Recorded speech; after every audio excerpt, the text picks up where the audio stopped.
Bonjour, le 9 janvier, nous pouvons faire mémoire de la bienheureuse Pauline Jaricot. Pauline Jaricot, qui est née en 1799 et décédée en 1862, est une laïque catholique française née à Lyon, dans une famille de riches industriels de la soierie. Élevée dans un milieu aisé et mondain, elle connaît à 17 ans une conversion intérieure décisive qui transforme radicalement son rapport à la foi, au monde et aux pauvres, au point de faire à Noël 1816 un vœu de chasteté perpétuelle, afin de se consacrer à Dieu et aux autres. Désireuse de répondre à l'appel missionnaire de l'Église, tout en restant laïque, elle met son sens de l'organisation au service d'initiatives spirituelles inédites. En 1826, elle fonde le Rosaire Vivant, une chaîne de prières où de petits groupes se répartissent la méditation quotidienne des mystères du Rosaire, permettant à chacun de participer à une prière commune, continue. L'œuvre connaît un essor fulgurant. En 1834, le Rosaire Vivant compte plus d'1 million d'adhérents en France, et à la mort de Pauline en 1862, l'association rassemble environ 2,5 millions d'associés dans le monde. Engagée aussi sur le plan social, Pauline se préoccupe des conditions de vie des ouvriers lyonnais et connaîtra de grandes épreuves, notamment la ruine et l'incompréhension. Longtemps oubliée, elle a été béatifiée en 2022, reconnue comme une figure majeure de l'apostolat des laïcs au XIXe siècle. À la lumière du vœu de chasteté perpétuelle, voici en contrepoint un texte du Livre du ciel, daté du 12 mars 1903 au tome 4. Louisa écrit « Me trouvant dans mon état habituel, je me voyais toute seule et abandonnée. Après m'être donné beaucoup de peine, Jésus se fit voir dans mon intérieur et je lui dis « Ma douce vie, comment se fait-il que tu m'aies laissée seule ? Quand tu m'as placée dans cet état, tout n'a été qu'union, et tout n'a été fait que par entente mutuelle. Par une douce force, tu m'as attiré totalement à toi. Oh, combien la scène s'est transformée!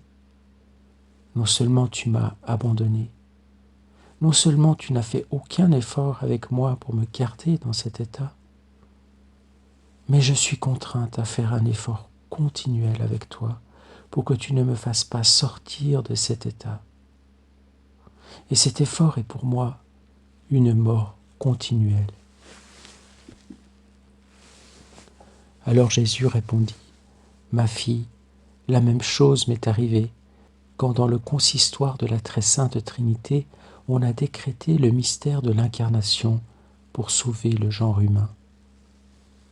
Moi, uni à la volonté des trois personnes divines, j'ai accepté et je me suis offert comme victime pour l'homme.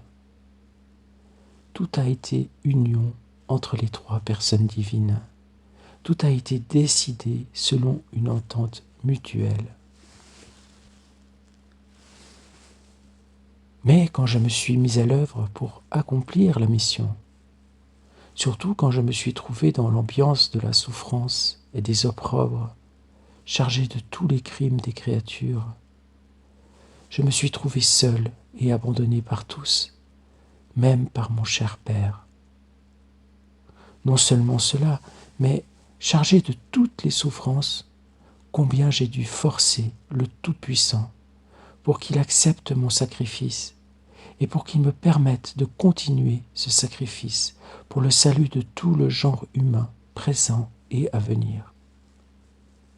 J'ai obtenu cela, et mon sacrifice dure encore. Mon effort est continuel, bien qu'il soit un grand effort d'amour. Veux-tu savoir où et comment se continue mon sacrifice ? Dans le sacrement de l'Eucharistie. Là, mon sacrifice est continuel. Perpétuel est l'effort que je fais auprès de mon Père pour qu'il use de miséricorde envers les créatures pour obtenir leur amour.